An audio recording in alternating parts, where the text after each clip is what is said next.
Hi, everyone.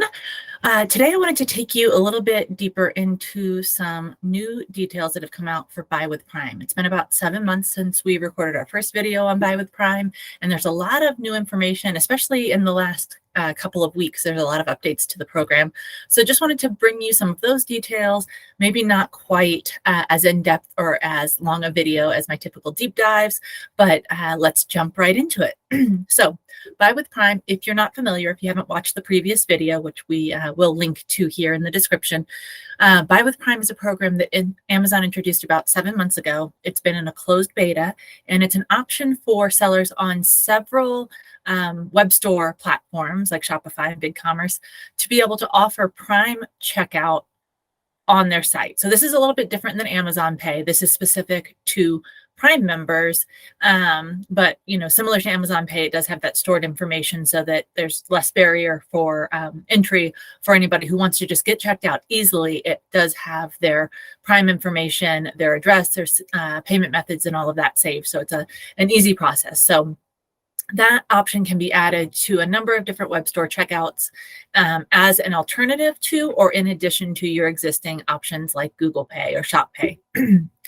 So Amazon has been pretty tight-lipped about what the pricing is for this program, but they did just send out a notice to enrolled sellers that pricing increases are coming on March 14th. And with that, they also, for the first time that I'm aware of, publicly posted the pricing on the Buy with Prime site as well. So you can see here, I'm sharing my screen. There are 3 different components to the pricing. So you've got your Prime service fee, your fulfillment fee, and your payment processing fee, and that does not include storage fees. So as you know, of course, as an FBA seller, you do have storage fees that apply to your inventory at Amazon, but that's separate from the transactional fees of Buy with Prime. So Prime service fee is the fee for processing or fee for being part of the program, I guess I should say. So that's a one-time fee that's either going to be a 3% of the order value or a minimum of $1.50, whichever is greater. Then there's the fulfillment fee, and that's going to be similar to what you pay for FBA at Amazon, starting at $5.38 per unit and 83 cents per cubic foot that have been stored. So those are similar to your selling fees on Amazon. That's going to depend on the item, size, pricing, and that's something that you can only get directly from your Buy with Prime team once you enroll in the program or once you start talking to them about being enrolled in the program. And then lastly, we've got the payment processing fee. So that's going to be the same as what you're paying for any of your other payment processors now. Just instead of paying it to Shop Pay, for example, you would pay it now to Amazon for the Amazon Pay fee. And that is currently 2.4% of the total value and 30 cents per transaction.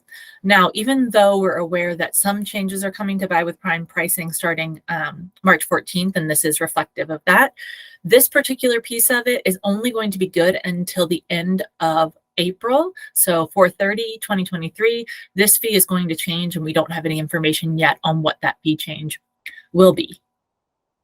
So that was the first piece of exciting news. The second piece just actually came out last week. Buy with Prime is coming out of closed beta. So if you've been interested and you've been wanting to join, definitely visit the buywithprime.amazon.com page, which will take you here. And then you can click the sign up button. For right now, you may still get just a notification letting you know you're on the list or you're in the queue or something like that. But effective the 31st of January, this is supposed to be, even though it may still be in beta, it'll be an open beta. It will be open to any current FBA sellers. So that's exciting piece of news number 2. It's opening to a wider audience of sellers. If you've been interested, definitely get on the list now. What it is not open for yet is something that was talked about 7 months ago when Buy with Prime was first announced. And a big feature of what Buy with Prime was going to be is that it was going to expand to non-FBA sellers. So that could be people who sell on Amazon but don't utilize the FBA service, or people who don't even sell on Amazon, products that aren't sold on Amazon currently. That was kind of left open to interpretation, and it's still vague because that's still not what's going to be included starting at the end of the month. But starting at the end of the month, January 31st, Buy with Prime will at least be open to all current FBA sellers. Next, they've announced a number of new features this week as well in terms of advertising. So Buy with Prime is now going to be compatible and actually have some really cool features for Google advertising as well as Facebook advertising. There is information on that is available to current members. That's being shared in email format only. It's not something that they have added to the website just yet. But if you're interested in that and learning more, definitely reach out to us. Or if you're enrolled in Buy with Prime, to your Buy with Prime onboarding specialist. They can give you more information on that, but they're definitely making some additional features available to marketing off your website through your social channels. That's a big push for them right now. And then the last big update that I have is regarding reviews. So this came out last week as well. Amazon has rolled out the option for sellers enrolled in Buy with Prime to expand their Amazon reviews to their owned website. So whether that's Shopify, BigCommerce, whichever web store you're using that is Buy with Prime compatible, you can now merge those reviews so that your Amazon reviews, just like you see in the picture here, will show on the site in addition to or instead of your own site reviews. So we all know how big a part of Amazon selling reviews are and how much people trust Amazon reviews.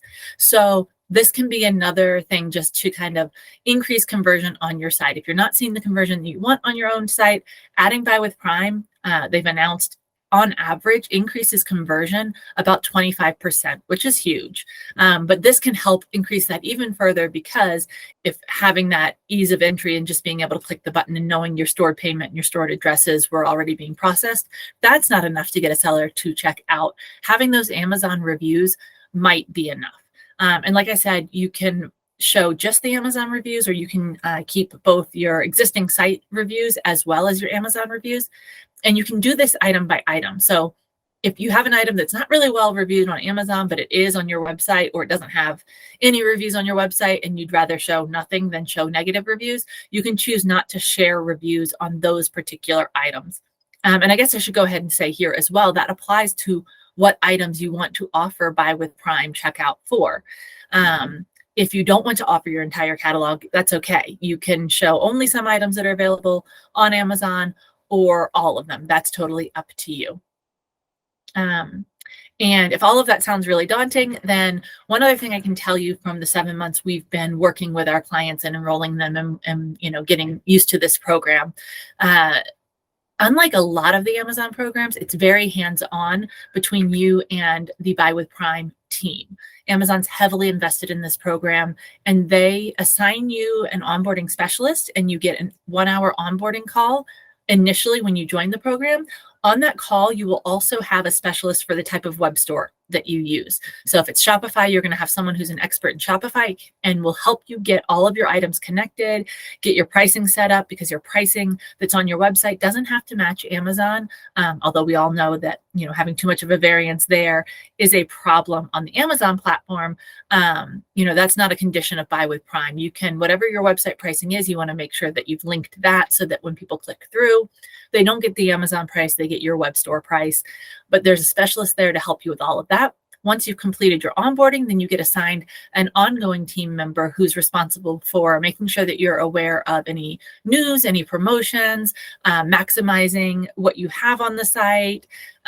So it's just they hold your hand throughout the process to make sure that you have access to all of the tools that you need and that you can be successful, because this is something that they want to see you be successful as well. So if you have follow-up questions about Buy with Prime, we'd love to hear them. Get in touch, comment down here below the video, or reach out to us through the Seller Labs website, or you can connect with me directly on LinkedIn as well.